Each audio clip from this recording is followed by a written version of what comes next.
Bonjour à tous, soyez les bienvenus dans ce webinaire. Je suis Ali Tanguy Rinvi, Project Manager à Bass Consulting. Bass Consulting est un cabinet de formation et de consultation en marché public et il organise à ce titre des creusets, des moments de partage et d'échange comme c'est le cas de celui actuellement en cours. Dans ce webinaire, il sera question de la responsabilité d'un dirigeant dans un processus de marché public. Vous n'êtes pas sans savoir qu'ils sont bien nombreux, ces dirigeants-là, à la tête des structures, mais qui n'ont pas forcément des connaissances dans le domaine des marchés publics. Toutefois, ils ont une responsabilité. Le thème de cet après-midi trouve donc son fondement à travers cette, cet état de fait. Pour conduire ce webinaire, ce sera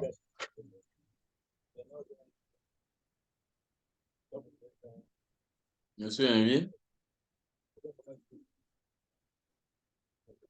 pour conduire le webinaire de cet après-midi, ce sera un consultant qui s'investit beaucoup, un consultant, je précise, en marché public, qui s'investit beaucoup plus dans les questions de normes internationales ou de procédures internationales. Son nom, Akibou Bassabi Moussé. J'aurai le temps de lui laisser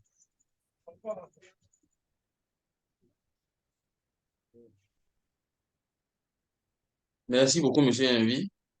Merci, apparemment, la connexion déconne un peu, on y va. Merci de l'introduction. J'espère que tout le monde me reçoit convenablement. C'est toujours un plaisir de vous retrouver pour ces rendez-vous mensuels qui nous permettent en 30 minutes, 45 minutes ou 1 heure maximum de discuter sur certains aspects liés à la passation des marchés. Et le thème du jour, bien sûr, tel qu'annoncé, axé autour de la responsabilité du dirigeant dans le processus de passation des marchés. La première chose, c'est qu'il faut partir d'un constat, et c'est ce que nous avons fait.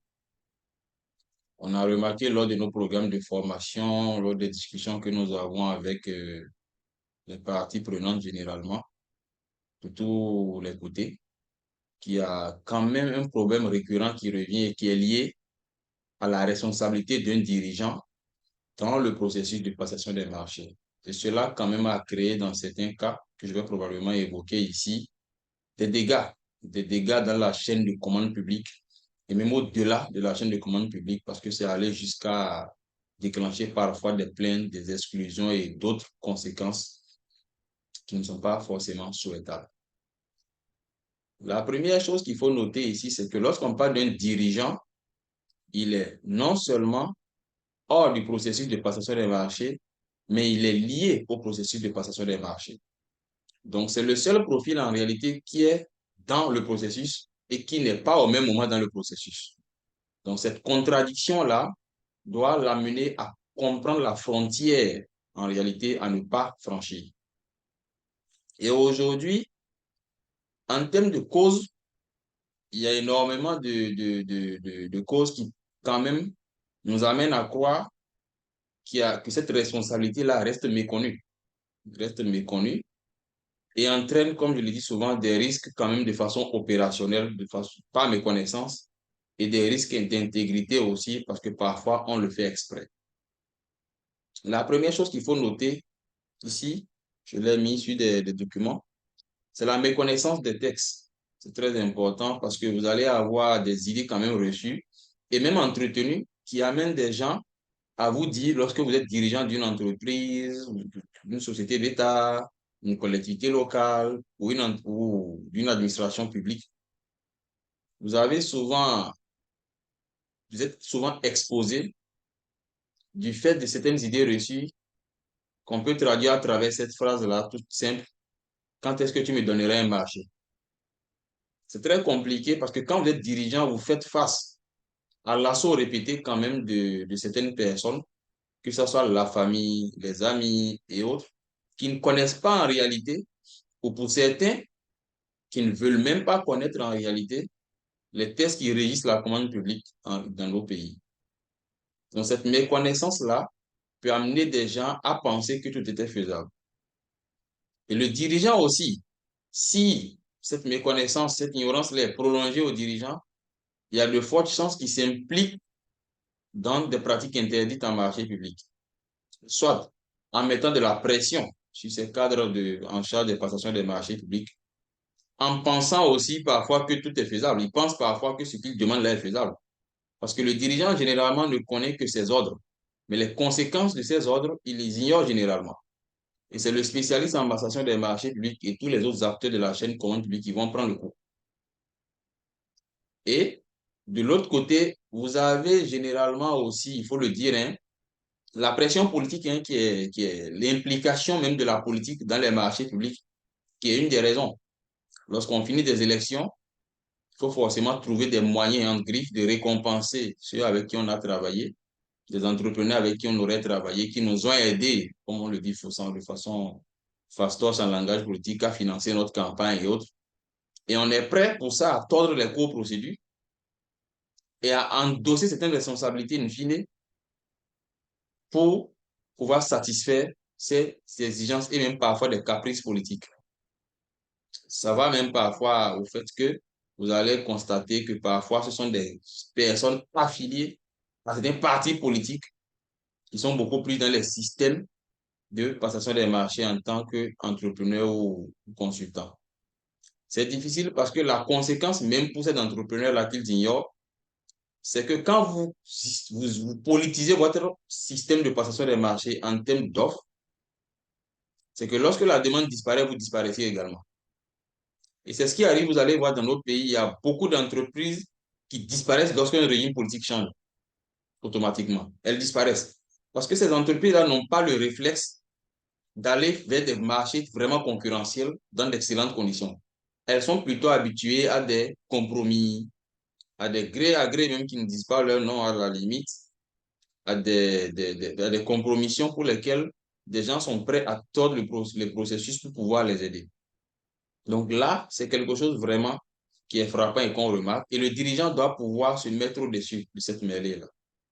De l'autre côté, vous avez l'une des plus grandes gangrènes du siècle, qui est la corruption, notamment les affaires de rétrocommission et autres. Lorsque nos dirigeants, généralement, je ne dis pas eux tous, hein, il y a une frange toujours correcte, sont quand même soumis à cette tentation de corruption. Aussi, un marché, on lui dit, bon, écoute, sur ce marché-là, ça va être 200, 500 millions de francs CFA pour toi, de façon cash. Tiens, prends déjà 100 millions. Il restera 400 millions dès que le marché sera approuvé et tout le reste. Et déjà, même lui, en tant qu'autorité approbatrice, vous imaginez déjà, comme on le dit en langage bancal, il est déjà mouillé. C'est ce qu'on a l'habitude de dire, c'est ce que j'entends. Et à ce niveau-là, vous imaginez que celui-là mettra tout ce qu'il faut en œuvre, quitte à mettre de la pression même sur des cadres pour pouvoir faire en sorte que celui-là soit titulaire d'un marché. Donc, il faut se mettre au-dessus de ça quand on est responsable. Il faut, connaître les textes pour pouvoir informer les gens parce que beaucoup aujourd'hui de dirigeants font des erreurs opérationnelles parce qu'ils ne maîtrisent pas les textes. Donc, la première conséquence que je vais dire ici, c'est qu'il va falloir, en termes de conséquences-solutions, que les dirigeants soient formés. Moi, je pense que j'ai même initié quelque chose de ce genre il y a, je pense, 2 ou 3 ans au Bénin, à Cotonou. Et ces dirigeants n'ont pas forcément apprécié venir. Ils ont au contraire envoyé leur cadre à cette session-là, ce qui a fait que finalement, ça a été un serpent qui se mord la queue. Mais ces mêmes dirigeants, demain, par méconnaissance, s'exposent à des risques. Parce que le risque, je l'ai exposé dans un seul sens, où le dirigeant met la pression sur les cadres, il a pris de l'argent, il y a des rétrocommissions derrière, il y a une pression politique qui parfois, qu'il déclenche ou qu'il répercute. Parce que parfois, on vous donne des conseils en vous disant ça vient du sommet et autres, ça se répercute sur vous en tant qu'acteur de la chaîne de commande publique. Mais le souci, c'est que ça peut prendre le chemin inverse. Ça peut prendre le chemin inverse. Pourquoi? Parce que c'est parfois vos cadres qui sont conscients que vous avez une méconnaissance des règles, au moins des principes de passation des marchés dans votre pays. et qui, si c'est eux qui ont été approchés, je vais dire les choses clairement, si c'est eux qui ont été approchés, qui ont été quand même dans des pratiques frauduleuses, qui ont été corrompus, ils vont faire en sorte de vous faire avaler en griffe ce qu'on appelle des couleuvres. Donc, vous, en tant qu'autorité approbatrice, vous êtes exposé parce que vos cadres vont vous induire en erreur. Ils vont vous amener à signer des documents, ils vont vous amener à signer des marchés qui ne sont pas forcément attribués dans d'excellentes conditions, à cause de eux, leurs intérêts. Et c'est ce qui arrive. Donc, les dirigeants sont aussi parfois déclencheurs, mais sont aussi parfois des victimes. Donc, vous voyez, c'est dans les deux sens. Donc, ils doivent savoir en réalité qu'ils se positionnent entre les deux, ces deux facteurs de danger qui sont liés à ces dangers-là. Soit c'est eux qui déclenchent et c'est un danger, soit c'est eux qui sont victimes de par leur méconnaissance. Et vous allez remarquer, j'ai tendance à dire, vous allez voir que dans nos systèmes, généralement, j'ai rencontré beaucoup d'administrations pareilles, et ça, c'est quelque chose que j'ai pu dénoncer même en privé pour certains. On a remarqué que les dirigeants, lorsqu'ils viennent, ils ont tendance, au niveau du système de passation des marchés, déjà, ça me pose problème. Un, qu'un dirigeant d'une société d'État, d'un ministère ou autre, désigne son spécialiste en passation des marchés. C'est déjà pour moi un problème. Il faut que cela lui soit affecté. Le spécialiste du contrôle, par exemple, relève généralement du ministère en charge des finances et de l'économie, selon l'architecture des pays. Il faut que celui qui soit en charge de la passation des marchés soit d'abord issu d'un vivier national, d'une base de données nationale, déjà, qui est auditée et mise à jour régulièrement, et qu'on lui mette à disposition son spécialiste en passation des marchés publics, qu'il ne soit pas lui qui désigne. Malheureusement, on a encore des systèmes aujourd'hui où c'est le dirigeant qui choisit. Donc, il met la pression sur le spécialiste qui ne veut pas perdre son poste, qui ne veut pas perdre son emploi et qui est prêt à prendre certains risques. De l'autre côté, on a jusqu'à aujourd'hui encore des systèmes archaïques où vous avez des dualités qui entrent dans des conflits d'intérêts en marché public. Il est le patron de la structure, mais en même temps le responsable marché public de la structure. Ça existe encore. Certains pays ont déjà dépassé cette étape, mais apparemment certains l'entretiennent encore. Vous avez le directeur financier, par exemple, qui est en même temps la personne responsable des marchés publics. Ça pose beaucoup de problèmes encore à ce niveau-là. Donc, les dirigeants doivent pouvoir vraiment se mettre au-dessus de cette mêlée-là. De l'autre côté, ce que je voudrais développer avec vous, c'est que le népotisme aussi est à la base de ces aspects-là. Le népotisme, le fait que les dirigeants aient eux-mêmes des entreprises, leurs épouses, leurs amis et autres, ça crée des conflits d'intérêts et ça crée du népotisme. Ce n'est pas forcément la meilleure des choses. Ça ne veut pas dire que parce que vous êtes dirigeant d'une entreprise ou d'une entité publique, vos parents n'ont plus accès à la commande publique. C'est pas ça. C'est pas de ça qu'on parle. Mais il faudrait que vous puissiez vous déclarer parfois en conflit d'intérêts pour ne pas rentrer dans des compromissions. Parce que les conséquences, comme vous le savez, sont des exclusions de la commande publique pour des durées déterminées. Deuxième cas, vous avez des cas d'arrestation carrément. Vous avez des cas de limogeage et vous avez des cas carrément d'incarcération. Vous avez des gens qui étaient condamnés, il y en a plein dans nos pays, juste pour des marchés publics. Et là où c'est délicat, c'est que vous avez des gens qui sont aujourd'hui en prison sur des marchés publics suspectés de corruption ou même la corruption a été même établie. Il y a eu un jugement. Et ces personnes-là, en réalité, on va vous dire que ça fait l'objet peut-être de, je sais pas, 2 milliards de détournements autour d'un marché public, de rétrocommerciaux au-dessus de très gros marchés. Mais vous pouvez être sûr que certains sont en prison alors qu'ils n'ont pas touché 5 francs. Alors, comment ça se fait? C'est parce que ceux-là, à un moment donné, ont méconnu certaines choses. Donc, on les a utilisés. Donc, quand vous ne savez pas faire, quand dans la vie tu ne connais pas, on va t'utiliser. Et c'est ce qui arrive à beaucoup de dirigeants qui se retrouvent en prison. On les utilise pour conforter, pour légitimer certains actes en marché public. Et lorsqu'il y a des problèmes, ils en payent le prix fort. Donc, invitons nos dirigeants à vraiment se mettre à jour pour savoir qu'est-ce qui est faisable, qu'est-ce qui n'est pas faisable. Certains, ils savent bien ce qu'ils font. Parce qu'il y en a, il y a des dirigeants qui savent très bien ce qu'ils font. Et quand ils le font, c'est de façon égoïste parce qu'ils veulent vous pousser à la faute. Et le moment venu, il prendra toutes les dispositions pour t'extraire, suffisamment en amont d'ailleurs. Et quand ils ne savent pas, ils vous mettent la pression de telle manière qu'ils pensent que tout est faisable. Pour eux, il suffit qu'ils disent, bon, il faudrait que tel marché aille à tel, débrouillez-vous, vous prenez les dispositions. Et ils ne veulent pas entendre d'autre chose. Alors que c'est vous qui vous exposez. Donc, il faut, à mon avis, une communication quand même très étroite. Il faut vous asseoir entre dirigeants et dirigés, si vous voulez, et cadres, pour que vous puissiez vous comprendre sur ce qui n'est pas faisable, sur des limites à ne pas franchir. C'est très important.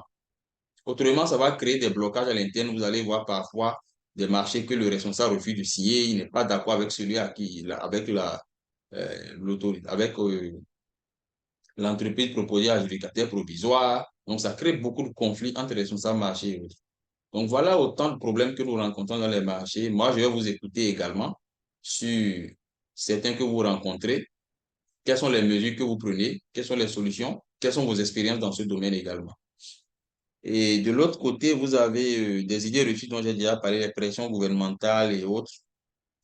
Et il faut forcément conseiller pour finir nos dirigeants à s'éloigner le plus possible du processus de passation des marchés. Il faut qu'ils se mettent au-dessus de la mêlée et restent les autorités approbatrices. Et là, le premier secret pour le faire en toute sérénité, c'est de s'entourer de meilleurs cadres. Donc, quand on met à ta disposition de bons cadres, très bons cadres en termes d'intégrité, parce que l'autre défi, ce n'est pas d'avoir des cadres techniquement bons. Moi, je le dis souvent, ce n'est pas le premier défi. Parce que si jamais vous avez un cadre qui est techniquement bon et qui est de mauvaise foi, comme on le dit en langage facile, vous êtes mort. Parce que celui-là va utiliser son intelligence pour vous nuire, ou pour se favoriser, ou pour détruire la structure. Et c'est souvent ce qui est délicat. On a des gens qui maîtrisent à la perfection les textes. Ils sont très bons en marché public, mais ils ont une moralité mauvaise, très douteuse. Ces gens-là sont des dangers, en réalité. Ils sont plus dangereux que ceux qui ont la bonne moralité et qui ne maîtrisent même pas. Vous voyez un peu? Donc, il faut faire attention à vraiment développer la culture d'intégrité au lieu de vous. De l'autre côté, il faut expliquer aux gens les risques qu'eux-mêmes ils courent. Quand vos dirigeants vous demandent certaines choses, il faut leur expliquer les risques qu'ils courent. Généralement, moi, j'ai souvent conseillé de ne pas aller de façon frontale. Il faut expliquer parce que souvent, pardon, quand quelqu'un vous demande de faire certains compromis, il n'est généralement pas conscient des risques que lui-même il court en le demandant.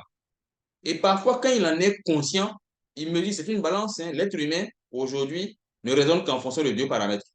Tout ce que nous faisons dans la vie est guidé par deux paramètres. Ce que nous sommes capables de gagner et ce que nous sommes capables de perdre.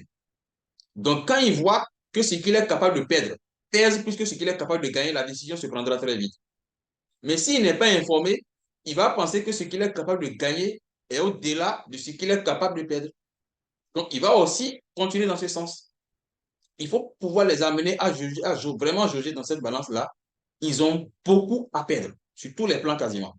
Donc, quand ils comprennent ça, les gens vont se dire, bon, écoutez, ce n'est pas finalement pour 50 millions de francs que je vais risquer d'aller en prison, que je vais risquer de perdre ma famille, que je vais risquer tant, que je vais risquer tant. Quand vous leur expliquez les conséquences, ils comprennent vraiment qu'ils n'ont pas intérêt et trouveront les moyens de vous comprendre. Et la compréhension entre vous sera un moteur de croissance pour les attitudes de passation des marchés. Vous allez travailler en toute sérénité et en toute célérité, c'est le mot.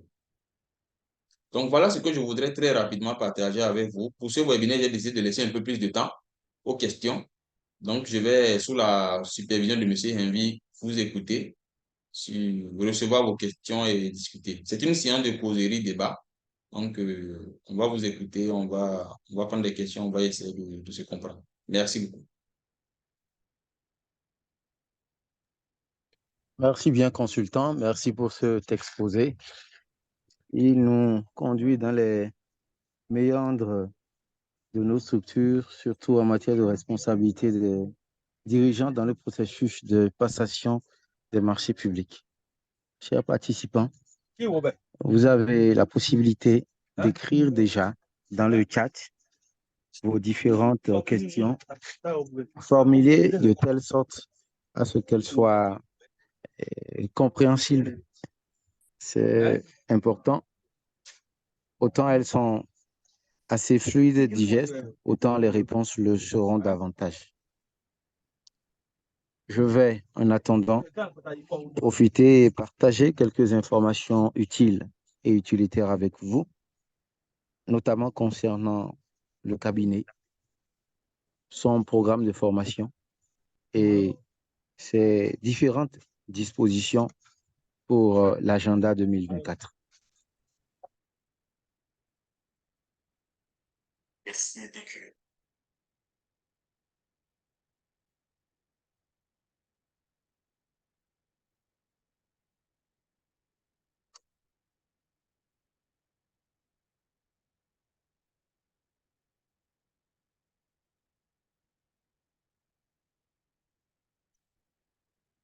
Monsieur Henry, Consultant, je suis là. D'accord. Je suis votre rythme, il n'y a pas de problème. Je vous écoute s'il y a des questions, s'il y a autres paramètres, s'il y a autres informations. Oui. Avant les informations, je voulais me rassurer, j'étais dans le chat, aucune question jusque-là. Vous pouvez déjà écrire dans le chat, comme je l'ai annoncé tout à l'heure. Nous allons enregistrer les questions. Ce sera la première étape. Et dans un second temps, en une fois, le consultant va intervenir et pourra répondre à toutes les questions.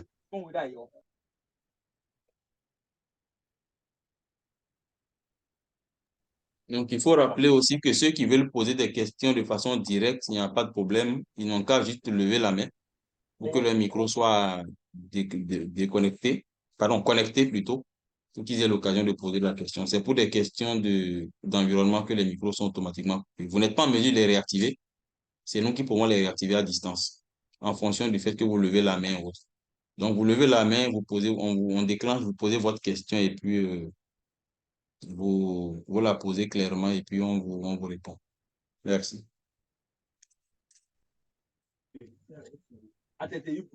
Merci pour la précision, consultant.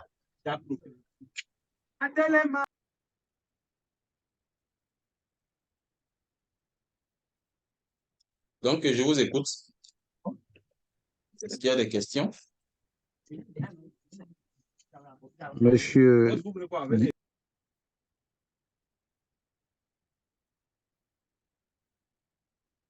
Monsieur Henry, vous pouvez déclencher le micro de celui qui souhaite parler. Pas de problème.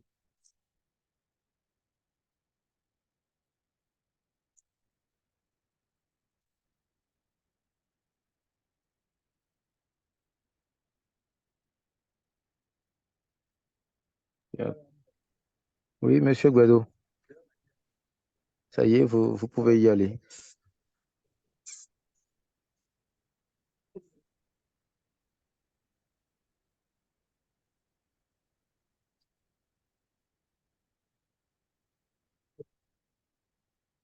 On vous écoute.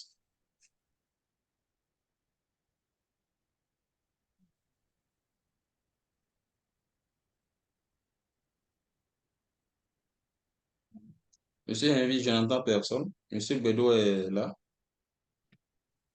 Oui, avant monsieur Guado, il y a une question dans le chat, très rapidement, celle de Quadio Comeo. Il remercie dans un premier temps pour le partage et en attente des questions formelles relatives au sujet du jour, je voudrais avoir quelques informations sur vos formations pour un débutant. Ah, d'accord, les informations que donne le cabinet Basse Consulting. D'accord, vous serez servi dans un premier temps dans le chat et je vais partager à ce titre avec vous des liens donnant accès au site, j'allais dire. Voilà. Monsieur Guillaume, il vient essentiellement pour des remerciements. On vous remercie aussi pour l'écoute. Merci, monsieur Guillaume. Une question de monsieur Azayanji. Il veut savoir pourquoi c'est seulement les PRMP qui sont souvent exclus au Bénin lorsqu'il y a d'autres acteurs comme la commission d'analyse qui est impliquée dans le processus des marchés publics. Pourquoi c'est seulement les PRMP qui sont souvent, là il vient préciser, il parle d'un cadre courant, qui sont souvent exclus au Bénin, il situe aussi, alors qu'il y a d'autres acteurs comme la commission d'analyse qui est impliquée dans le processus des marchés publics. Bien reçu. OK. Voilà, tout comme j'ai dit, il y a M. Azayandi qui a posé une question. Il a été très précis En utilisant l'adverbe souvent déjà, il oriente. Il a précisé aussi en disant au Bénin, il D'accord. situe géographiquement le territoire qui est le sien. On continue toujours. Oui. Surtout ceux qui veulent parler, il faut qu'ils lèvent la main pour que vous déclenchez leur micro. Oui. Peut-être que certains ne savent pas comment lever la main, c'est peut-être ça aussi, je sais pas trop. Ils ont jusqu'à aller dans réaction, ils verront. Ils verront l'option lever la main.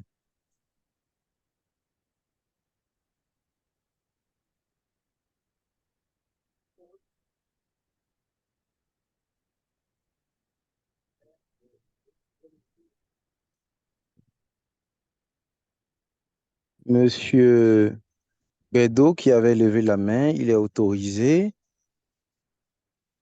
Et quand je jette un coup d'œil, il n'est plus dans la salle. Il n'est plus dans la salle. Il a quitté. OK.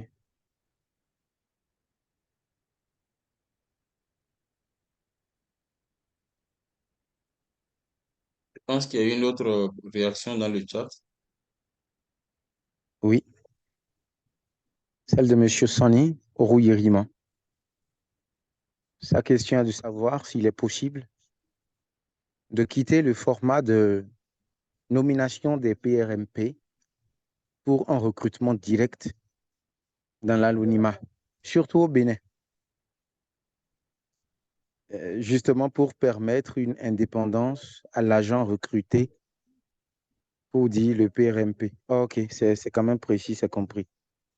C'est Est-il bien. possible de quitter le format de nomination des PRMP pour un recrutement direct dans l'anonymat, cas du Bénin? D'accord, merci pour la précision.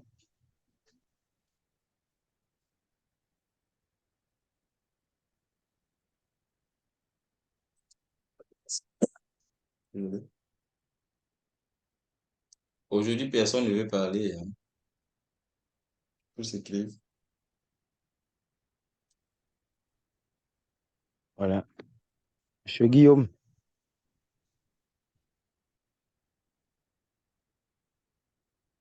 il dit ceci. Si malgré les explications relatives aux dispositions des textes, le dirigeant s'obstine à orienter les résultats des procédures de passation, quelles peuvent être les possibilités pour le cadre en charge de la passation? Consultant, personnellement, j'avoue que je n'ai pas bien compris. Moi, j'ai parfaitement compris ta question. OK, OK, d'accord.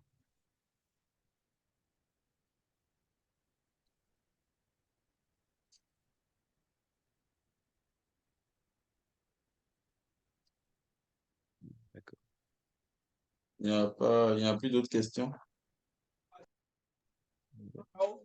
Pour l'instant, non. D'accord. On va répondre à cette première série. On va la considérer comme une première série en attendant. Ça pourrait, l'appétit venant en mangeant, ça pourrait amener d'autres à poser d'autres questions ou des éclaircissements. Il n'y a pas de problème tant qu'on est dans le timing. Je remercie déjà les uns et les autres.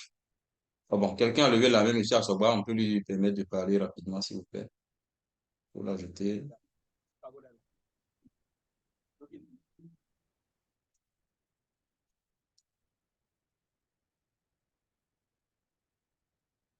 Monsieur Assoba, oui.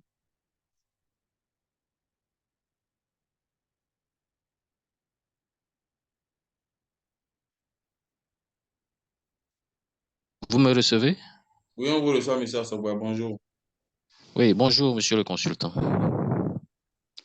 Et bonjour à tous également. Et je vous remercie d'avance pour ce webinaire. Le sujet est vraiment pertinent.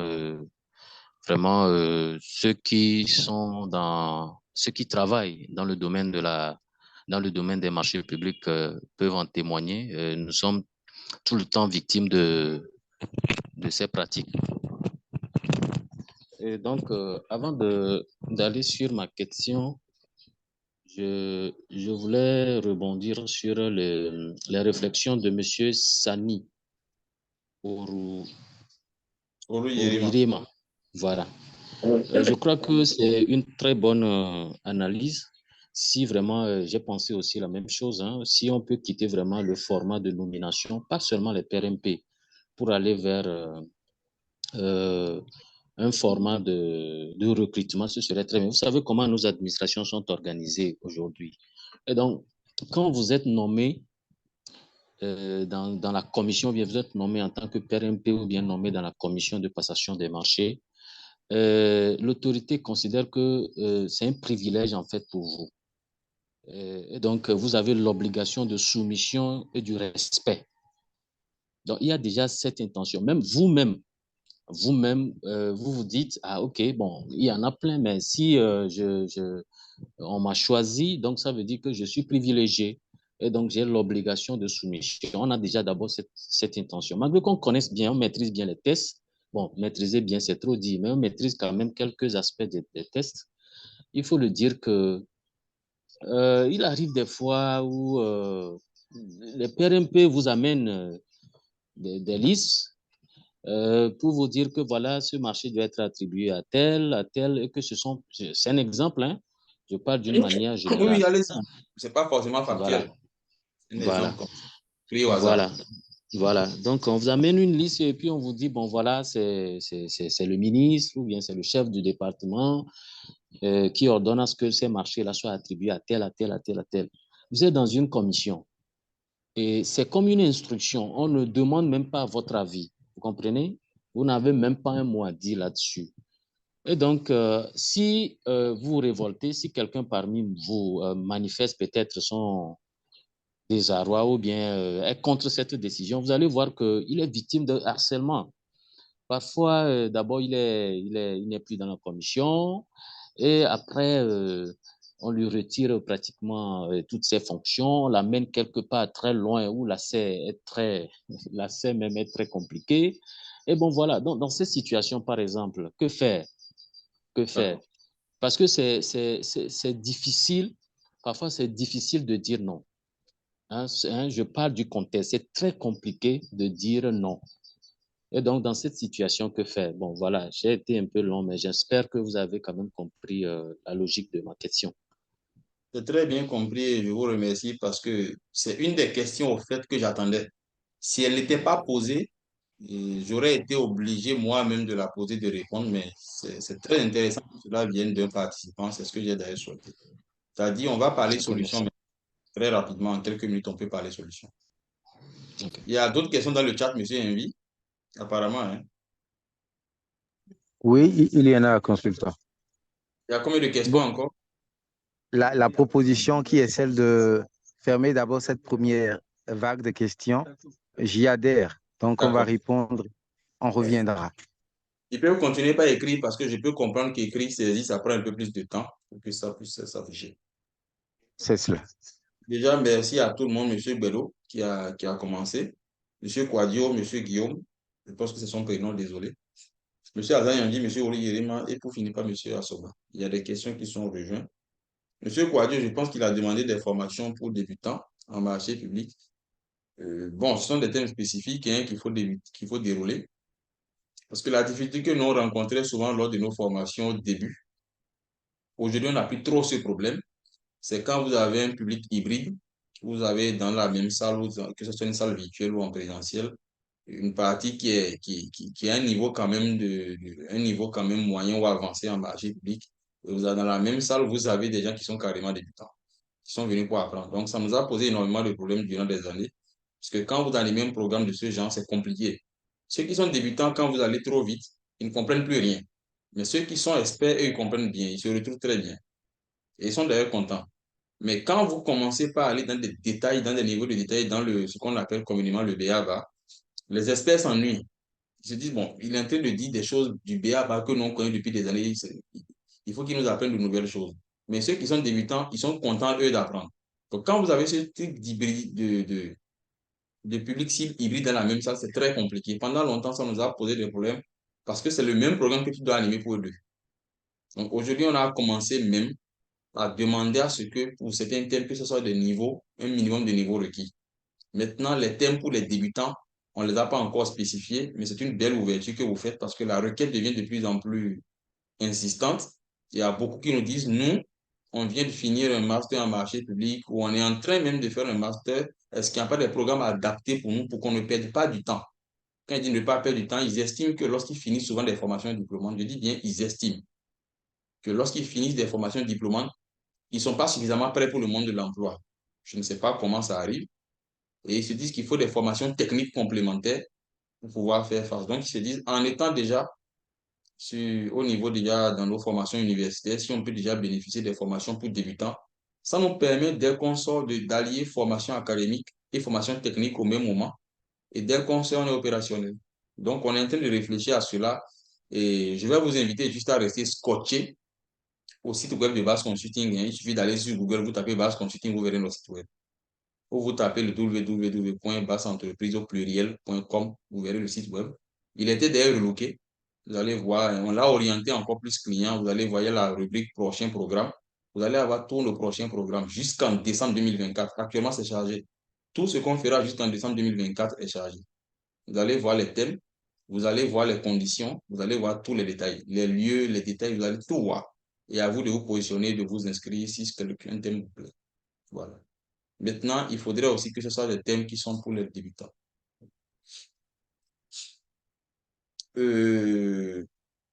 Monsieur Guillaume, qui a posé une question que vous n'avez pas forcément compris. Il parlait aussi en réalité, il venait rejoindre en fait monsieur Assoba. Il parle de solution en fait.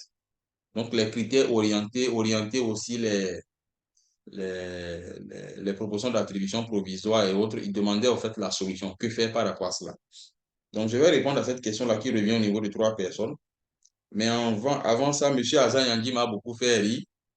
Il estime, je dis bien, il estime qu'au Bénin, beaucoup de PRMP sont exclus. Et pourquoi c'est seulement les PRMP qui sont exclus? Déjà, la question, malheureusement, vous n'êtes pas à la bonne adresse. C'est à l'autorité de régulation qu'il faut poser cette question. Tout ce que nous pourrons dire ici, c'est que ça va dépendre de tout ce qui est disposition d'attribution, organisation et fonctionnement, ce qu'on appelle généralement les AOF dans vos structures, et aussi les dispositions de fonctionnement qu'il y a dans vos codes de passation des marchés publics, notamment la rubrique responsabilité. La PRMP, la personne responsable des marchés publics est responsable de quoi? Que dit vos tests? Donc, quand il n'y a plus de responsabilité, c'est dans les deux sens. Donc, ça va probablement être vous aussi qui serez les plus exposés.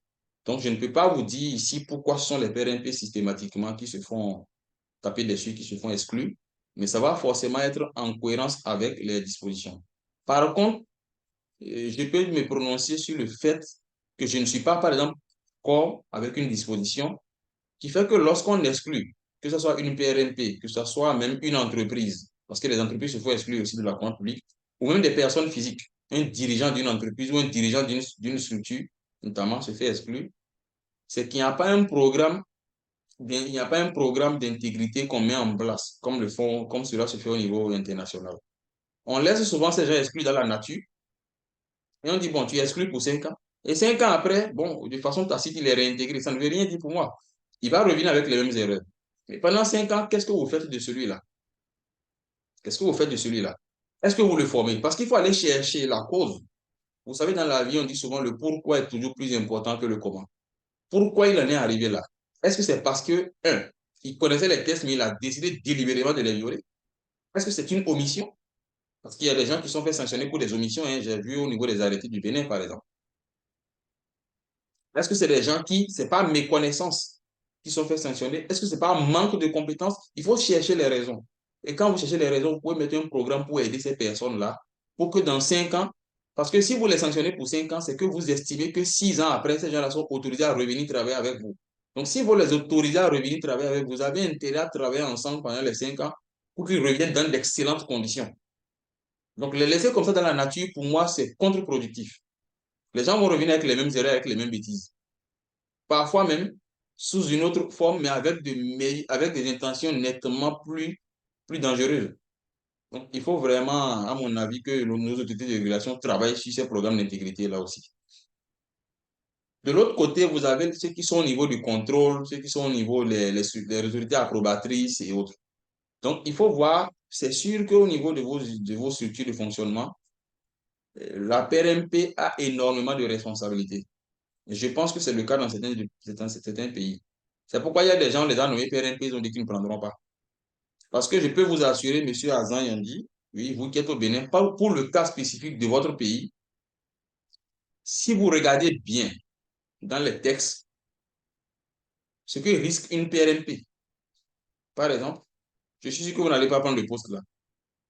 Si on vous explique bien les enjeux qu'il y a autour de ce poste, je suis sûr que vous allez vous retirer. Si vous êtes PRMP, vous allez vous dire ça ne me convient pas, je vais faire autre chose.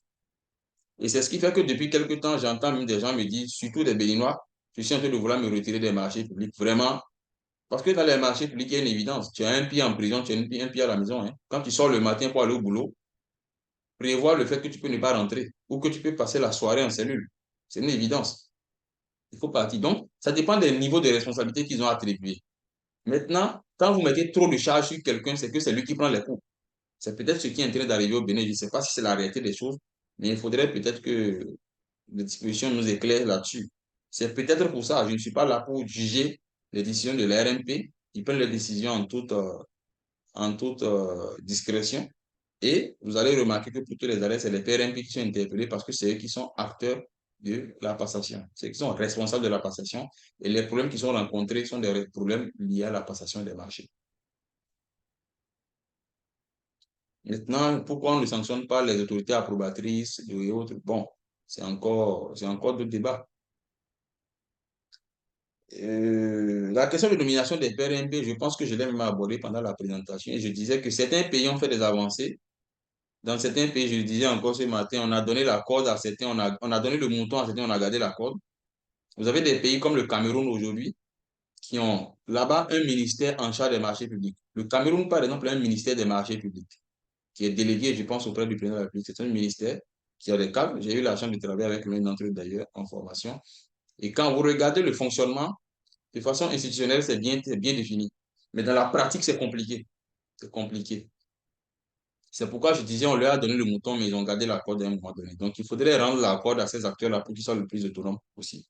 Donc, il faut quand même que les bases de données de nos pays soient actualisées pour que, par exemple, avec la complicité des agents du système d'information de nos pays, il y en a. Je pense qu'au Bénin, vous avez la CIN, par exemple, qui peut concevoir cette base de données ou même l'améliorer. Je pense qu'elle est déjà existante pour que chaque individu qui est, ou chaque personne, chaque cadre qui est dans cette base de données-là ait des accès, c'est-à-dire un nom d'identifiant et un mot de passe, qui lui permet d'aller régulièrement mettre à jour d'abord l'évolution pour qu'à tout moment, on puisse savoir que celui-là, attention, il évolue sur telle chose.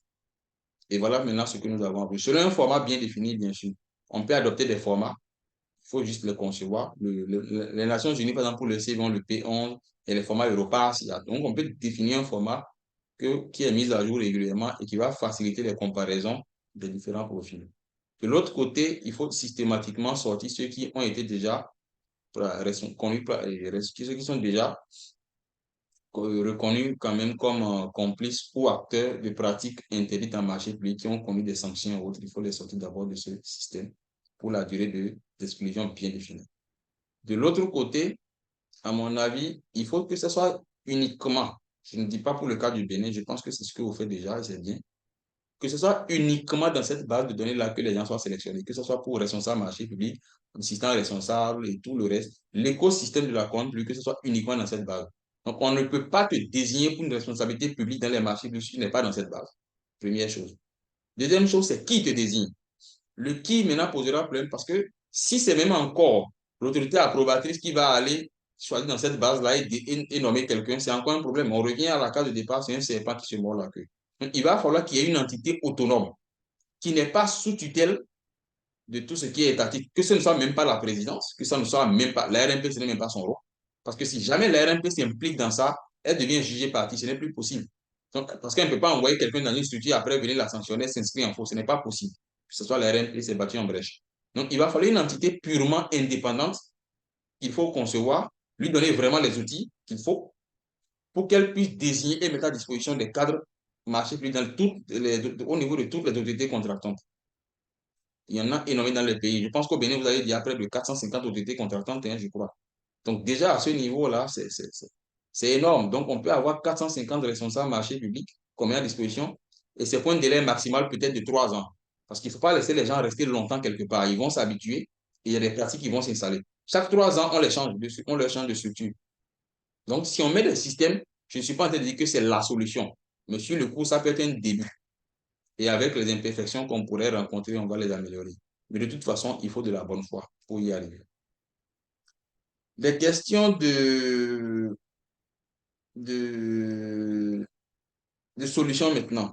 Monsieur Yerima avait demandé aussi pour les recrutements. Ça peut se faire, comme je l'ai dit, ce sont des recrutements qui vont se faire suffisamment en amont pour que vous soyez dans la base de données. Donc, il faut que d'abord l'État puisse prendre les meilleurs consultants en marché plus qu'on peut avoir au plan national et ou international. C'est toujours un conseiller qui vont aller peut-être en groupement. On fait une sélection carrément avec une SBQC et on sélectionne des cabinets, groupements de cabinets.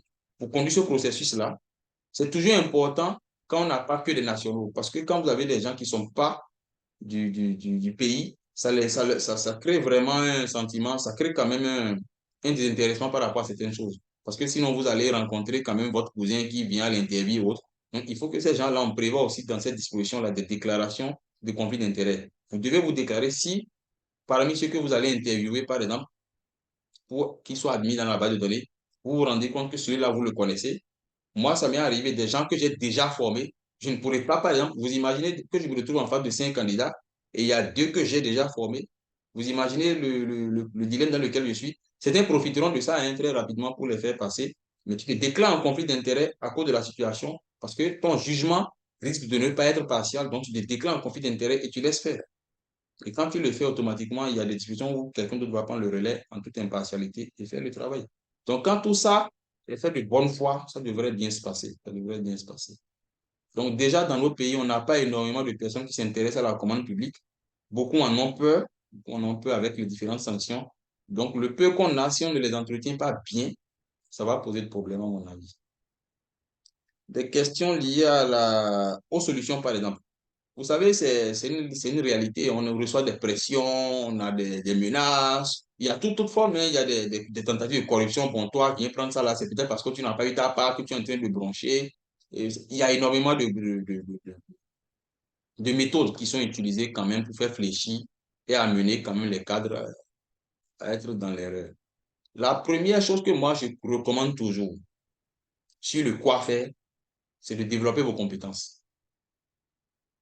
Vous aurez peut-être vous allez peut-être vous dire, mais quel est le rapport entre développer mes compétences et ne pas subir les pressions? C'est parce qu'il y a une corrélation directe. Un, vous allez remarquer qu'un dirigeant ne met de pression que sur quelqu'un qu'il estime faible. C'est clair. Quand il estime lui-même que vous n'êtes pas compétent, parce que généralement, c'est lui qui t'a mis là. Et ce que je dis souvent aux gens, faites attention. Quand un dirigeant vous choisit à un moment, à un endroit donné, c'est pour 2 raisons. Soit vous êtes très bon, soit vous êtes très nul. Si vous êtes très bon, il vous met là, c'est qu'il veut l'avancement. Mais soit il va choisir quelqu'un qui est nul. C'est-à-dire quelqu'un qui lui-même sait qu'il ne mérite pas le poste là, il va le mettre là. Pour 2 raisons. Un, celui-là serait prêt à faire tout parce qu'il sait qu'il ne mérite pas, qu'il sait qu'il lui-même qu'il ne mérite pas le poste. Il va accepter faire tout. Donc, on a besoin de quelqu'un qui va accepter faire tout. Deuxième cas de figure, on a besoin de quelqu'un qui va devenir l'ennemi des autres. Parce que vous savez, c'est le fort des gens en réalité qui se sentent incompétents. Parce que vous savez ce qui est bien dans le savoir. Quand tu es compétent, tu le sais. Hein, on n'a pas besoin de te le dire. Quand tu es incompétent aussi, ça, tu le sais. On n'a pas besoin de te le dire. C'est ça très bien. C'est un examen de conscience. Donc, les gens souvent qui ne sont pas très compétents, qui est dans un domaine, ils sont peut-être compétents ailleurs, et qu'on a mis dans le domaine, ils ne sont pas compétents, et qui ont accepté, parce qu'ils veulent avoir un poste, ils veulent avoir un boulot, ils veulent avoir les avantages qui vont avec. Mais ces gens-là deviennent rapidement des cobayes que les dirigeants utilisent. Parce que celui-là, on se dit, mais il va accepter, si c'est lui, il va accepter. Mais imaginez quelqu'un que toi-même tu as désigné, mais qui est très compétent, vous allez remarquer quelque chose, ces gens-là ne leur imposent rien. Pourquoi? Parce que tellement confiant, il est conscient qu'il est compétent. Et tout à l'heure, si tu lui imposes quelque chose, il va te déposer une lettre de démission et partir. Il ne va pas faire. Ou il va s'opposer à ça et te dire, je ne ferai pas. C'est vrai, c'est toi qui m'as désigné, mais ce que tu m'as dit là, je ne fais pas. Pourquoi? Parce qu'il n'a pas peur. Il se dit, mais qu'est-ce qui peut m'arriver si je dis non? Si tu veux, Limoges, moi, je m'en contrefiche, je vais trouver du boulot ailleurs. Parce qu'il est conscient que le lien a la compétence. Donc, quand vous retrouvez avec des gens qui développent leurs compétences et qui sont conscients eux-mêmes, qui sont bons, qui sont forts, qui sont bien dans les marchés publics, ils n'ont plus peur. Un ministre même les appelle pour dire faites ceci, il dit au ministre, monsieur le ministre, je ne ferai pas. Ça n'a qu'à aller là, ça va aller. Comme on le dit, Ivoirien, ça n'ira, ça ne va pas quelque part. Il te le dit tranquillement et puis il prend sa route. Limoges, lui, il s'en fout. Parfois, même avant que tu le Limoges, il dit, bon, écoutez, Cette étude-là commence par m'aider, il passe le temps à me faire des propositions bizarres. Il dépose une lettre de démission, il vous dépose ça, et il va rester tranquillement à la maison et faire des missions de consultance où il gagne 2 fois plus. Parce qu'il est conscient qu'il est compétent. Mais quelqu'un qui n'est pas compétent ne pourra pas prendre ce risque. Il ne fera jamais ça. Parce qu'il va se dire, ah, si je perds le boulot maintenant. Donc, il va en fait être exposé à ce qu'on appelle une série de craintes. Si je perds le boulot, si mon chef n'est pas content de moi, si, il va exposer une série de contraintes qui vont l'amener à commencer par baisser la garde progressivement et à rentrer dans des compromis. C'est ça, le nœud. C'est pourquoi moi, je vous demande de développer nos compétences. Vous allez voir que dans vos structures respectives, là, il y a souvent une ou deux personnes là. Ils ne sont pas grands, hein, ils n'ont pas forcément les grands postes, mais les chefs là n'arrivent pas à leur imposer des choses. Parfois, vous allez voir, il y a des choses qu'il veut demander. Il ne peut pas lui demander directement. Et il appelle un autre et dit, bon, par rapport à cela, vraiment, il faut voir tel pour lui exposer tant. Il a peur de lui dire ça parce qu'il connaît la place de la personne. Il sait que c'est quelqu'un, si ce hasard allait lui proposer ça, soit on va vous entendre partout, soit il va te répondre de façon très sèche et de façon déplacée. Il y en a qui n'hésitent même pas à te parler de façon très mal te parler. Parce que moi, j'ai souvent tendance à dire quelque chose.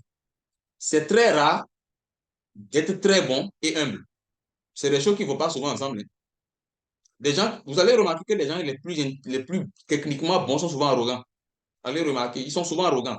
Mais quand ils disent qu'ils sont souvent arrogants, ce n'est pas l'arrogance. C'est perçu comme de l'arrogance. Parce que celui qui est bon, il y a des choses qu'il ne comprend pas. C'est-à-dire, il t'explique quelque chose, tu ne comprends pas, ça l'énerve. Et sa manifestation peut être perçue comme de l'arrogance. Ou il y a quelque chose qui pourtant est basique, et quand tu viens lui demander de le faire, il te demande, mais tu ne vas pas bien. Ça, lui ne conçoit pas ça dans son monde. Ça peut être perçu aussi comme de l'arrogance. C'est pourquoi vous allez remarquer les gens les plus bons, qui sont vraiment intelligents, qui sont compétents dans leur domaine, la majorité sont traités d'arrogants. Vous allez remarquer cela. Ce n'est pas qu'ils ont voulu être arrogants, mais c'est l'expression de leur réaction qui est perçue comme de l'arrogance. Donc, développez vos compétences. Si vous voulez vous couvrir, vous mettre à l'abri de tous ces risques, je peux vous assurer, développer vos compétences de façon pointue. Moi, je connais des gens qu'on a renvoyés parce qu'ils ont refusé de faire certaines choses. On les a renvoyés, ils ont trouvé des moyens pour les renvoyer. D'autres se sont fait affecter dans la brousse, comme quelqu'un l'a dit. Mais dès qu'on les a affectés, ils ont dit, bon, ah bon, c'est moi que, comme j'ai refusé de le faire, tu m'affectes, il n'y a pas de problème, je dépose ma lettre de démission, ça ne m'intéresse plus, votre structure. Il dépose sa lettre de démission. Ironie du sort, il démissionne, 3 mois après, il se fait recruter dans une structure suprême, parfois chez un bailleur de fonds. Je connais un monsieur qui, par exemple, s'est fait recruter chez un bailleur de fonds et il prend fonction. 3 mois après, la première mission qu'il doit faire est liée à son ancien employeur. Donc, il revient maintenant dans la même structure, on l'a chassé, avec une casquette supra où c'est maintenant au DG qui parle. Et le DG est assis, le DG veut, parce que le DG veut le financement. Il est assis, il est dans toutes les grâces, mais c'est son ancien employé qui l'a martyrisé, qui l'a renvoyé là, qui est en face de lui, dans une autre posture. Vous voyez un peu l'ironie du sort. Mais quand vous ne développez pas de compétences, vous ne pouvez pas atteindre ces niveaux. Vous allez toujours passer votre temps à voler sous les radars, petits postes. Bon, quand ils trouvent un petit poste, vous allez voir, il y a des gens, ils sont carriéristes. Quand ils trouvent un poste, ils s'accrochent à ça. Il est prêt à détruire tout le monde, il est prêt à éloigner tout le monde, il est prêt à faire tous les sales coups du chef pour qu'il reste à ce poste. Et c'est des gens, vous allez entendre le jour, il y a des gens, par exemple, lorsqu'on dit qu'il y a un conseil des ministres, ils ne dorment plus. Lorsqu'ils ont une rumeur, on dit que le DG vient changer, ils ne peuvent plus dormir. Certains, vous le savez, le week-end, ils le passent au village, à côté des casseroles, des marmites et autres, parce qu'il faut travailler pour que le nouveau DG qui vienne là me garde. Comme si ta compétence là, c'était un. Ils font comme si la compétence qu'ils ont là n'a aucune valeur. Ils sont en train de commander. Non, quand on me met quelque part, c'est parce que je le mérite. Il faut que vous ayez l'estime de vous. Ce n'est pas de l'arrogance, ce n'est pas du matu-vu. Tu es compétent parce que là, je suis là, je le mérite. Et quand tu mérites quelque chose, tu travailles pour ça. Ce n'est pas de la charité qu'on me fait. Donc, n'acceptez pas tout le temps la charité. Bon, tu n'es pas trop compétent, mais on va voir. Tout dépend de comment vous avez demandé aussi. Celui qui a été recruté dans un processus qui a duré 3 mois et qui vient dans ton entreprise, quand tu le regardes, tu sais. Comme le disent les Ivoiriens qui sont en ligne, il est prêt. Mais celui qui a passé ton temps chaque lundi, va venir taper ton bureau. Chef, est-ce que je peux vous voir, s'il vous plaît? Mon dossier, il est là. Hein? Chef, est-ce que je peux vous voir? Il a fait pendant 3 mois aussi. Chaque lundi, on dit, lui, il est encore là. Vraiment, il faut lui dire que je ne suis pas allé sortir. Ce dirigeant-là, le jour, il va te prendre, il ne va jamais te respecter. Il ne va jamais te respecter. Donc, il va te proposer des choses. Il va quand même t'imposer des choses. Et le jour, tu vas dire, bon, toi, tu te prends pour qui? Ce n'est pas dans mon bureau, tu venais commander ici. Donc, il va se dire qu'il a un droit sur toi. Donc, faites vraiment très attention à ça. La solution, il y a plusieurs solutions. Court terme, moyen terme, long terme. Mais je peux vous assurer, la solution la plus efficace et la plus imparable que moi, je connais, c'est de développer les compétences de façon pointue et vous allez systématiquement sortir de cette zone de risque. Merci beaucoup. Monsieur Henry, dernière série de questions, hein. Très vite. Monsieur Henry? Consultant? Oui, très vite. Oh, il y a plein de mains levées, hein, mais faisons très vite parce qu'on a que 2 minutes en plus. Les webinaires, c'est 1 heure. Oui. Allons-y. Les Alors, questions dans le chat rapidement. prioritaire. Oh, OK. On va évoluer dans l'ordre progressif des questions. Monsieur Azayan, il revient. Monsieur Samuel Nyango, bonsoir, cher consultant. Le cas du Bénin est un autre problème. Toutes les responsabilités sont à la charge de la PRMP. Au-delà de tout, il y a un manque de personnel dans 95% des AC. Tout revient à la PRMP. Comment, dans ces conditions, pouvons-nous parler de la compétence et de l'efficacité? Les exclusions sont prononcées parfois pour cause d'omission. Oui, Oui, oui. il y a une partie que... Bon, je ne veux pas répondre à la place du consultant. Ça, c'est la question de Je pense que ça, monsieur... à vrai dire, je l'ai déjà abordé, hein.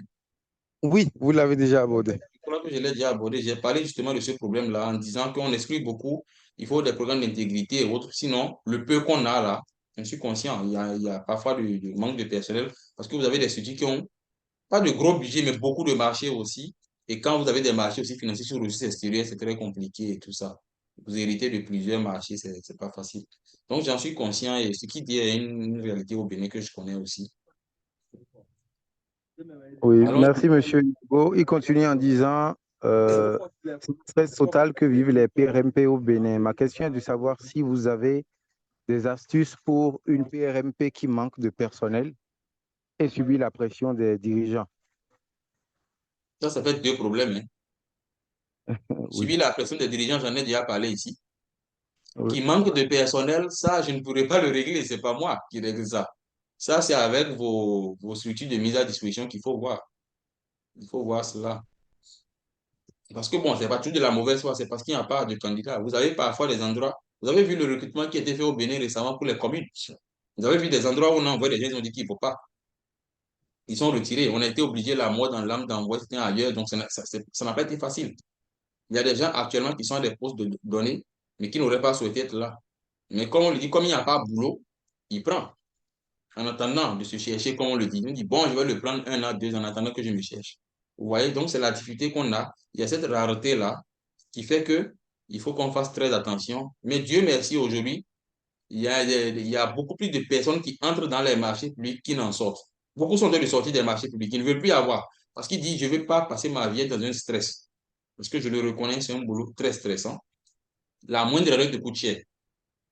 Te coûte cher et ça peut salir le nom de ta famille pour 5 ans ou pour 6 ans.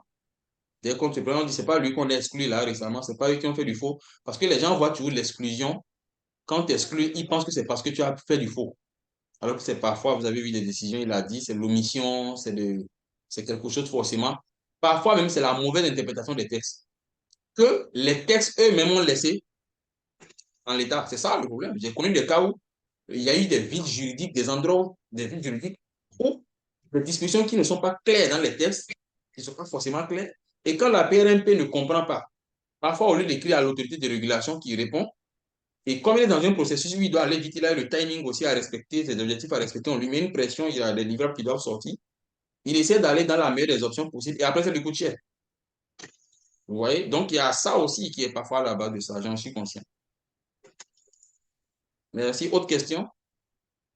oui. Autre question, celle de monsieur Azayandji. Concernant le Encore? ministère des Marchés publics au Cameroun, expliquez-moi un peu le système. Est-ce à dire que c'est ce ministère qui passe tout le marché du pays ou bien il joue le rôle de régulation dans les marchés dans le pays? Les autres ministères passent-ils toujours des marchés dans le pays? Non, au fait, pour ce que je sais du ministère des Marchés publics du Cameroun, d'abord, je vais l'inviter lui-même à faire des recherches. Dès qu'on finit ce webinaire, il peut taper sur le net, il va trouver les éléments. Vous allez voir que c'est pourquoi je disais, on leur a donné le mouton, on a gardé la côte. La régulation, non, c'est clair, ils ne font pas la régulation, ils ne peuvent pas faire la régulation. C'est clair, ça. Mais ils ne passent pas le marché pour les autres ministères. Ils ne deviennent pas une centrale d'achat. C'est pas ça. Ils ne deviennent pas une centrale d'achat. Juste que c'est eux qui vont assurer, généralement, vous allez voir les maîtrises d'ouvrage de plusieurs. Ils ne sont pas forcément les pouvoirs judicateurs, mais ils vont assurer tout ce qui est maîtrise d'ouvrage. Ils ont des cadres compétents, ils ont des chargés d'études, ils ont des spécialistes marché public qui vont sur tout ce qui est processus à ce niveau. C'est ce qui a été défini. Moi, je le trouve encore très ambigu. Eux-mêmes, déjà, à l'interne, le trouvent ambigu, mais c'est le fonctionnement qu'ils ont mis en place pour le moment. Donc, M. Alain Yandi, je pense que je vais vous orienter peut-être vers demander parce que je pense que vous êtes dans le groupe des alumni de base constitué M. Azan Yandi, oui.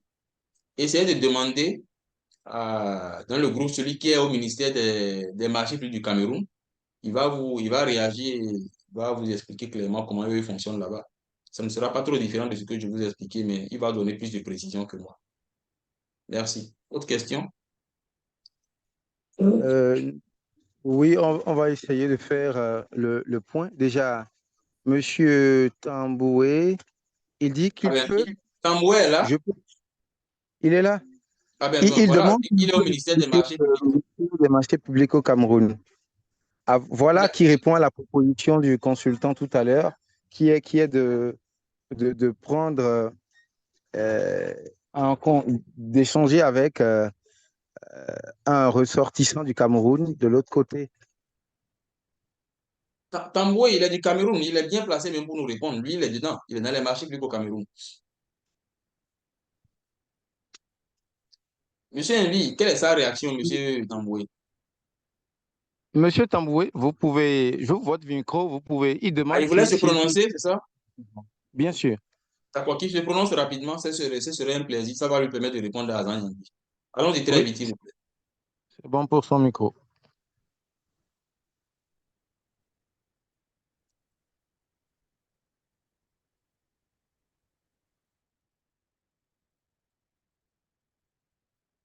Monsieur Tamboué, on n'entend pas, hein? Oui, oui, oui, oui. Vous m'écoutez? Ah oui, on ça va très bien, monsieur Tamboué. On vous écoute. Oui, bonsoir, bonsoir. Vraiment, je m'excuse, j'ai pris le webinaire très, très en retard, là. J'étais un peu pris.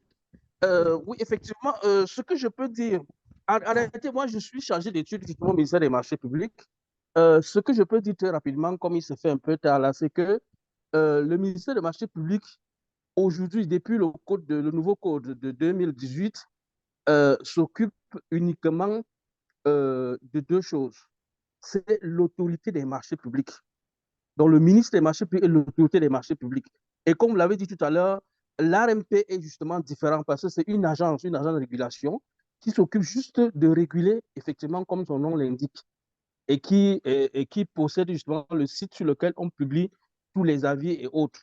Dans le ministère des marchés publics, c'est l'autorité des marchés et c'est également la structure qui fait le contrôle a priori et a posteriori. Donc, il y a au ministère des marchés publics aujourd'hui une commission centrale, enfin 5 commissions centrales de contrôle des marchés publics qui contrôlent a priori pour les marchés d'un certain seuil, dont notamment 100 millions pour les marchés de services et prestations intellectuelles, 250 millions pour les marchés de fourniture, 500 millions pour les marchés de bâtiments et équipements collectifs, 1 milliard pour les autres infrastructures et 5 milliards pour les marchés de route. Donc, tous ces marchés, quand ces marchés sont passés auprès des maîtres d'ouvrage ou maîtres d'ouvrage délégués, qui sont également des autorités contratantes, ces marchés, tous les marchés de ce seuil-là reviennent au ministère des marchés publics pour un contrôle a priori. Maintenant, le ministère peut également déployer des cadres sur le terrain pour contrôler toutes les commissions existantes. Et je peux vous dire qu'au Cameroun, on a aujourd'hui au moins 8 maîtres d'ouvrage délégués et maîtres d'ouvrage tout simple. Donc, c'est assez lourd.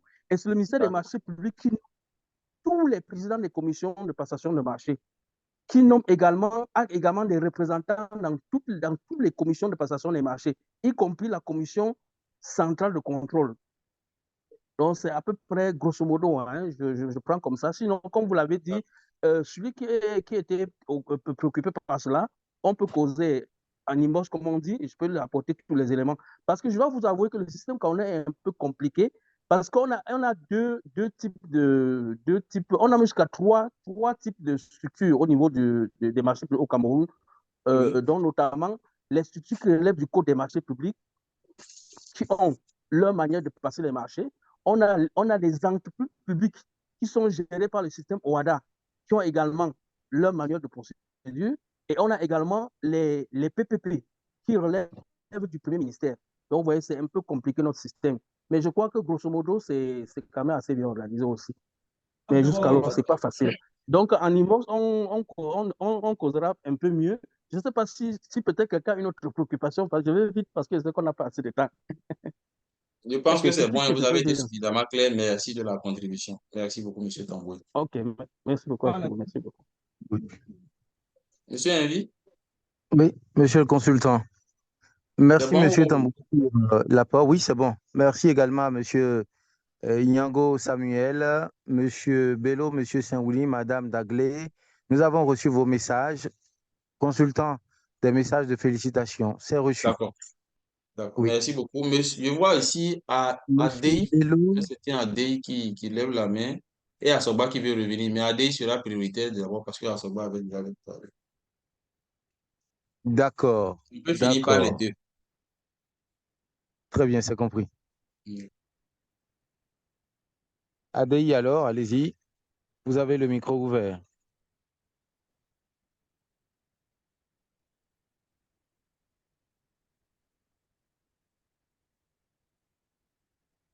Vous pouvez ouvrir votre micro, Adei. Okay, yeah, thank you. Can you hear me? Oui. Yeah. Yeah, okay. Thank you. Je suis Adeoye Sani, nom de famille Sani. Je suis Senior Procurement Officer au gouvernement fédéral du Canada, ce que j'appelle d'Ottawa. Je suis d'origine béninoise et puis j'ai travaillé effectivement en tant que SPM au Bénin pendant 5 ans. Fait que je suis tout à fait en harmonie avec 100% avec tout ce que le consultant il a dit.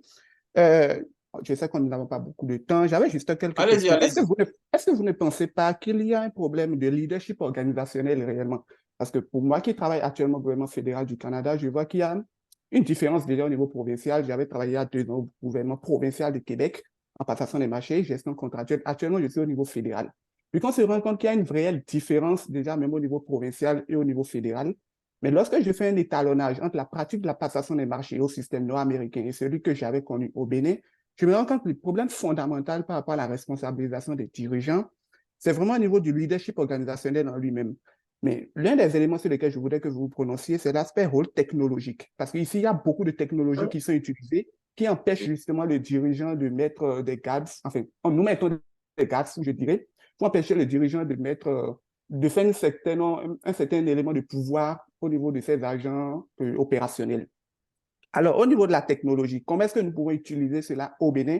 Parce que bien vrai, je suis ici, mais je m'intéresse beaucoup à tout ce qui se passe encore au Bénin, d'où justement mon intérêt pour la chose.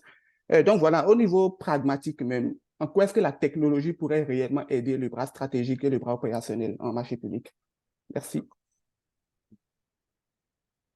Déjà pour répondre rapidement, hein, puisque M. Assoba, lui, il avait déjà posé des questions. Merci beaucoup.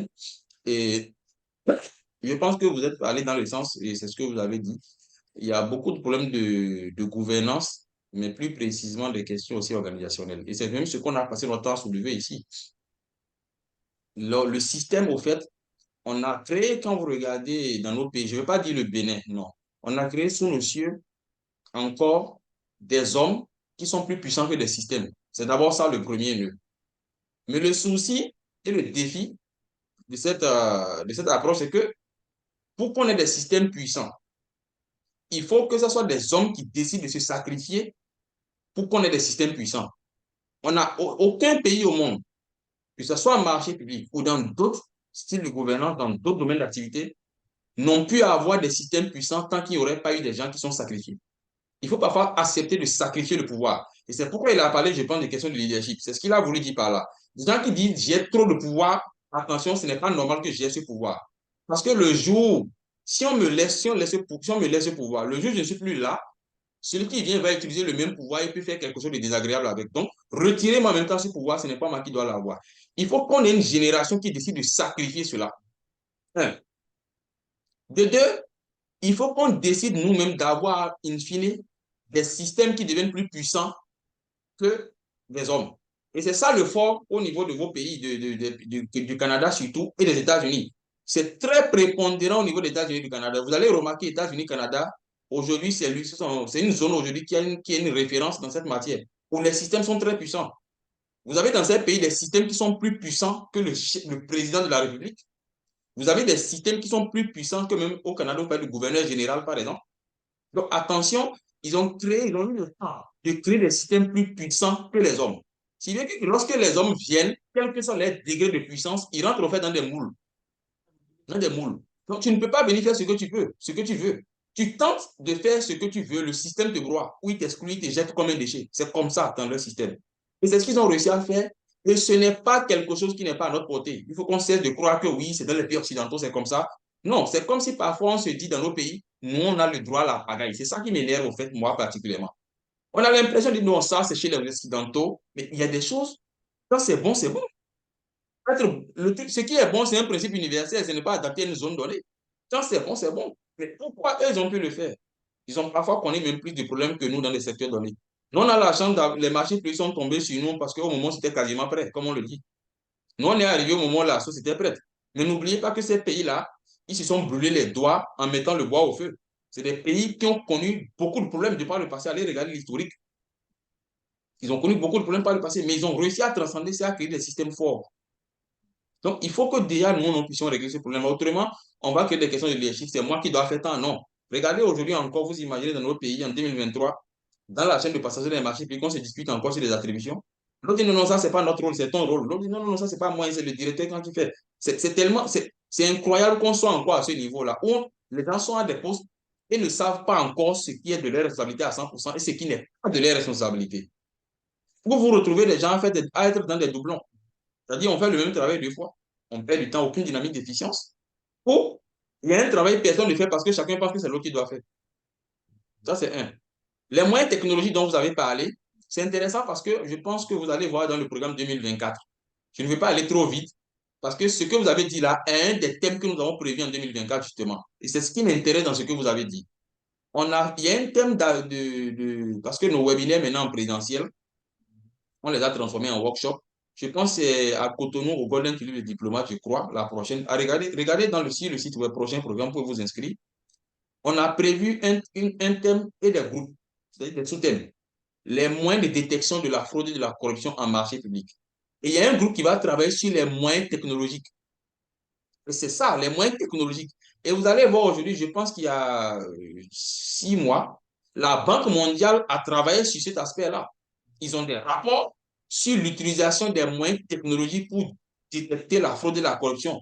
Non seulement la détecter, mais de façon anticipative aussi. Ce n'est pas forcément de façon curative. De façon très préventive, les moyens de lutte contre la fraude et la corruption aujourd'hui peuvent être utilisés avec des moyens technologiques.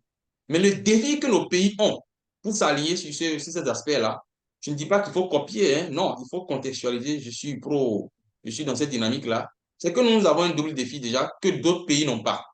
Un, nous avons les défis déjà du matériel et de logiciels. C'est ça le problème, et c'est ce problème-là qui se répercute sur la passation des marchés électroniques. C'est ça qui fait que dans nos législations, vous allez voir, on a prévu la passation électronique des marchés. Je ne parle pas de dépôt électronique des offres, ça n'a rien à voir. Je parle de la passation, le e-procurement même du début jusqu'à la fin, dématérialisé complètement. C'est prévu, mais personne n'a pu l'appliquer encore. Un, parce qu'il faut déjà que nos autorités ou nos agences en charge du système d'information et du numérique, c'est le cas du Bénin, soient impliquées déjà pour travailler. Sinon, automatiquement, dites-moi, les gens, aujourd'hui, si vous voulez même faire du e-procurement pour, je ne sais pas, juste les enchères électroniques inversées, comment vous le faites? Vous savez ce que le processus est. Vous pouvez l'expliquer, vous pouvez le définir, mais vous ne pouvez pas le mettre en œuvre avec le contexte que nous avons. Parce qu'il y a des problèmes. Nous, on a encore des problèmes de fiabilité, de sécurité, d'intégrité des systèmes. Donc, ça pose un problème côté système même d'abord, c'est-à-dire le software, comme on l'appelle, et le hardware. Vous avez encore des salles de réunion où chacun est obligé de quitter son bureau, de déconnecter son ordinateur du bureau pour aller s'asseoir en salle de réunion pour pouvoir être en commission. Vous imaginez ça? Mais ailleurs, ils n'ont plus ce problème. Ils ont déjà tout dans les salles. Donc, il faut vraiment investir dans le matériel. Je pense que c'est les Européens qui sont en train d'accompagner ça ici. Je ne sais pas si les Américains sont dans ce sens, je ne les ai pas sentis. C'est beaucoup plus les Européens avec l'Union européenne et je crois la KfW aussi. Je crois, oui, la KfW et l'Union européenne qui sont en train de travailler sur ça pour que nos pays puissent avancer. Mais c'est vraiment encore timide parce que moi, je ne sens pas encore pour le moment. Et les gars ne veulent pas faire ça parce que ça leur pose énormément de problèmes. Des pays qui ont encore des problèmes de connexion, vous imaginez. Ce webinaire-là pouvait ne pas tenir, il suffit qu'on coupe le courant et tout est coupé, c'est fini. Donc, il y a des problèmes qu'on doit régler suffisamment en amont pour prétendre utiliser les moyens technologiques et pour la passation et aussi utiliser les moyens technologiques pour le contrôle et l'audit des marchés publics. Voilà. Et je l'ai dit, par exemple, lors de nos séminaires passés, ça va faire l'objet, par exemple, d'une des thématiques au colloque. Le fait que, par exemple, on ait encore des problèmes pour détecter la fiabilité, par exemple, des fausses pièces administratives. Dans nos pays, il y a des gens aujourd'hui qui ne savent toujours pas, qui sont toujours exposés à ce risque-là. Et ce risque est permanent. Ils n'ont même pas pu l'atténuer. Pourquoi? À chaque fois qu'on prend un processus de passation des marchés, les gens déposent des pièces administratives, attestation de bonne fin d'exécution, parfois 5, 6 qui sont requis. Vous avez les garanties bancaires. Vous avez énormément de documents administratifs, mais qui sont falsifiés. Mais personne n'a encore trouvé le moyen de se prémunir par rapport à ça. Mais en réalité, on sait tout ce qu'il faut faire. Hein. Si on utilise des moyens technologiques, on règle ça. Pourquoi ne pas aujourd'hui, par exemple, dans l'espace, que ce soit même national ou international, bloquer ça avec des codes QR?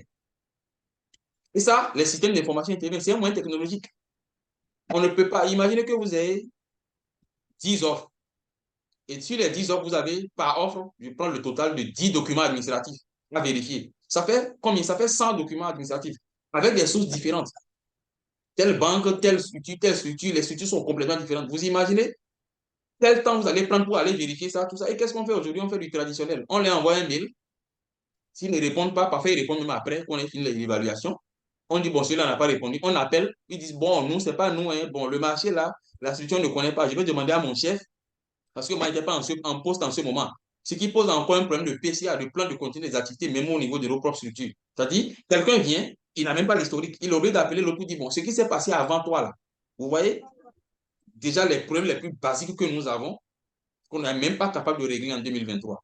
Donc, quand vous avez ça dans les structures, comment vous allez pouvoir, en un temps record, ne serait-ce que pendant le délai d'attente, vérifier les pièces administratives de tout le monde et être sûr que vous allez signer un marché au moins avec une entreprise dont les pièces administratives sont correctes et même celle qui est échouée aussi, si vous retrouvez une pièce administrative falsifiée dedans, c'est une entorse, elle peut se faire exclure, même si elle n'a pas gagné le marché. Mais comment vous faites pour ça? Personne n'a encore de solution. On tourne en rond depuis des années et on dit, on va prier pour que ça ne soit pas bon. Et parfois, c'est les audits qui rattrapent. C'est pendant des audits parfois qu'on rattrape des fausses pièces administratives, mais le marché, le gars déjà exécuté, il a fini. Hein. C'est ça le problème. Donc, il faut ça, par exemple, les moyens technologiques, c'est là qu'ils vont intervenir pour détecter ça. C'est un exemple, hein, monsieur AD, parmi tant d'autres. Je pourrais y passer la journée, mais je pense que c'est réservé quand même à ceux qui vont travailler en groupe pour le prochain workshop.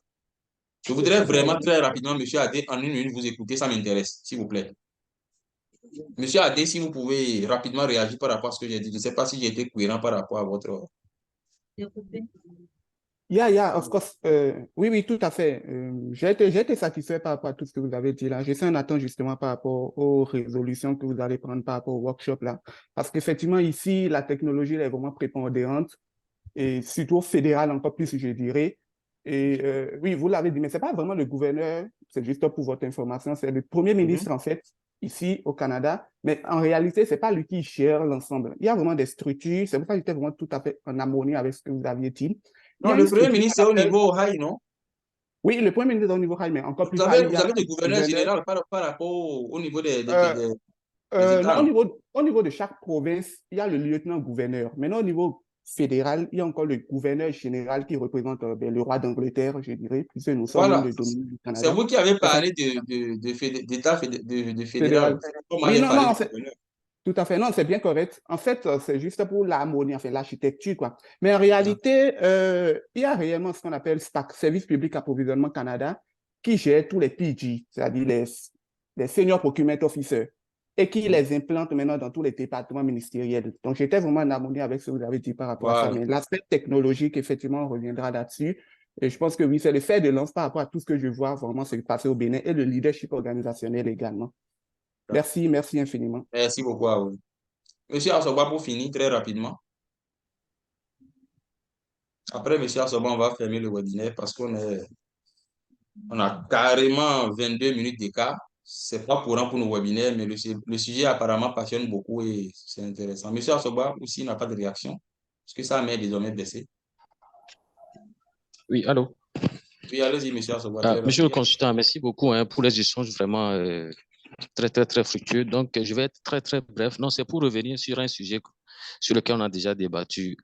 Je crois un participant était étonné de voir que les PRMP du Bénin sont révoqués, exclus le plus souvent. J'ai vu que vous avez répondu par pincette, hein, vous n'avez pas voulu se prononcer là-dessus. Mais moi, je peux quand même dire quelque chose là-dessus si vous voulez. Parce que, vous savez, quand vous prenez le code des marchés publics, qu'est-ce qui est dit? La personne responsable des marchés publics planifie et met en œuvre les marchés du département. Bon, bref.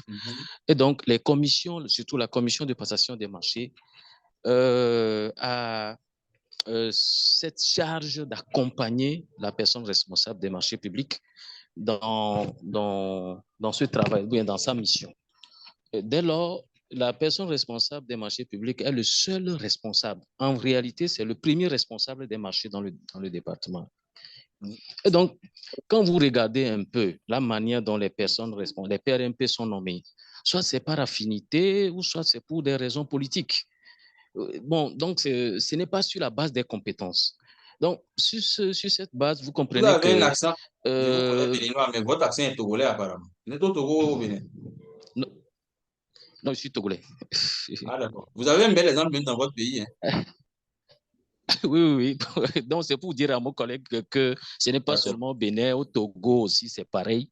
C'est tout à fait pareil. Donc, c'est par affinité ou pour des raisons politiques. Ils ne sont pas forcément compétents. Et donc, parfois, ils sont victimes parce qu'ils ne connaissent pas les tests, ils ne savent pas comment les évaluations sont faites et tout ça, comment l'attribution a été faite, est-ce que ça a été fait selon les règles de l'art, tout ça, ils ne maîtrisent pas. Et donc, parfois, ils sont victimes, mais parfois, ils savent bien ce qu'ils font, c'est eux qui amènent peut-être les listes pour vous dire attribuer ce marché-là et que c'est sur instruction du ministre. Ah, Dieu seul sait si c'est une réalité ou bien l'instruction venait de lui-même. Vous voyez, donc il y a vraiment des problèmes tout autour. Donc, dans tous les cas de figure, moi je dis que c'est la faute de la PRMP. Donc, quand il y a un problème, c'est bien qu'on le révoque. Donc, c'est juste pour apporter cet élément. Merci beaucoup. Merci beaucoup. Et d'ailleurs, même comme vous avez dit que vous êtes du Togo, il y a un cas quand même atypique que je vais vous demander d'aller vérifier. Vous avez un arrêt rendu par l'autorité de régulation de la commande publique du Togo qui statue sur différent entre une PRMP et son DG. Je ne sais pas si vous voyez, c'est la PRMP qui est partie porter plainte à l'RMP contre son DG. C'est cette année? C'est une décision de cette année? Je dis bien, je crois, hein, si vous lisez le contenu, vous allez penser que vous êtes dans un film western. C'est récurrent. Il faut lire ça pour croire. Il faut voir ça. Quand on te raconte ça, tu penses que c'est du bluff. Il faut lire la décision de l'RMP pour te rendre compte que tu es dans un... C'est carrément un film western qui s'est tourné, quoi. Entre la PRMP et le DG. Je vais vous inviter à aller regarder ça. Je pense que c'est la Société de patrimoine de l'eau, la SPO. Même ceux qui sont en ligne, hein, d'autres pays, allez regarder Société de patrimoine de l'eau, décision par COP Togo. Vous allez sûrement trouver ça. Où on a même... Il y a des cas où même les gens sont partis même carrément forcés. C'est-à-dire la PRMP rentre le matin, elle vient voir que son bureau est cassé, ils ont vandalisé. Donc, on ne sait même plus, même pour garder les offres, c'est des problèmes. Parfois, c'est en pleine commission qu'on débat, qu'on dit, bon, celui-là, désormais, c'est le nouveau membre de votre commission. Et il y a des jeunes qui se sont opposés, je les appelle comme ça, qui sont opposés à cela. Et vous savez que la semaine qui a suivi, on les a expédiés tous au nord. Dans des endroits, on les a expédiés en brousse. C'est-à-dire, comme on le dit souvent, quand le jour où ils vont voir un véhicule, c'est là que le jour du marché, quoi. On les a expédiés à Mathusalem pour ça.